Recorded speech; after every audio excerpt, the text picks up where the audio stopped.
கர்த்தருடைய பரிசுத்த நாமத்துக்கு மகிமை உண்டாவதாக. இந்த அதிகாலை வேளையில் இன்று நாம் தியானத்துக்கு எடுத்துக்கொள்ள இருக்கிறதான வேத வசனம் மத்தேயு எழுதின சுவிசேஷம் 17ஆம் அதிகாரம் 20ஆம் வசனம். கடுகு விதையளவு விசுவாசம் உங்களுக்கு இருந்தால் ஆமென். சீசர்களின் விசுவாசத்தில் குறைபாடு காணப்பட்ட போது இந்த கடுகு விதையளவு விசுவாசம் பற்றி சொன்னார் இயேசு கிறிஸ்து. ஒரு பிரபல அமெரிக்க போதகர் ஓரல் ராபர்ட் பற்றி தெரியாதவர்களே இல்லை. இதில் இவர் ஒரு வல்லமையான ஊழியர்களுக்கென்று விசேஷ வேத வகுப்புகள் நடத்தி கொண்டிருந்தார். ஒரு நாள் பல மாதங்களாக நடத்தி வந்தார் இந்த வேத பாட வகுப்புகள். ஒரு நாள் இந்த விசுவாசம் என்ற தலைப்பில் வகுப்புகளை நடத்தி கொண்டிருந்தார். அதில் இந்த கடுகளவு விசுவாசம் பற்றி நடத்தினார். இந்த வகுப்பறையின் எதிரில் ஒரு பெரிய மலை இருந்தது. அதில் நீங்கள் யாவருமே நீங்கள் என்ன செய்யுங்கள், கண்களை மூடி எதிரில் உள்ள மலையை பார்த்து இவ்விடம் விட்டு அப்புறம் போ என்று சொல்லுங்கள் என்றார். அதன்படி அனைவரும் சொன்னார்கள். கதவை மறுபடியுமாக ஜன்னல் கதவை திறந்து பார்த்தபோது அந்த மலை அங்கேயே இருந்தது. அப்படியே தான் இருந்தது. இவரிடம் படித்து கொண்டிருந்த வேதபாட மாணவர்கள் சிலர், ஐயா, நாங்கள் தினமும் அந்த மலையில் ஏறிதான் இங்கு பாடம் கற்றுக்கொள்ள வருகிறோம் என்றார்கள்.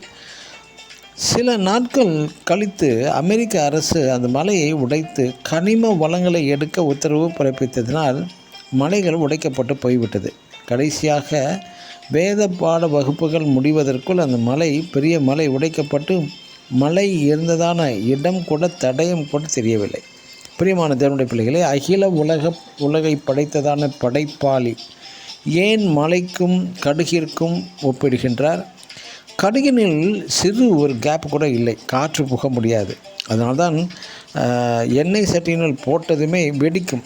மழை போன்று வருகிறதான பெரிய பிரச்சனையா, குடும்ப பிரச்சனையா, பண பிரச்சனையா, கடன் பிரச்சனையா, மழை போன்ற வரும் இந்த பிரச்சனை சூழ்நிலைகளை பார்த்து நீங்கள் இவ்விடம் விட்டு அப்புறம் போ என்று கடுகு போன்ற முழுமையான சிறிதளவும் கேப் இல்லாமல், சிறிதளவும் சந்தேகப்படாமல் முழுமையாக விசுவாசத்துடன் பேசுங்கள்.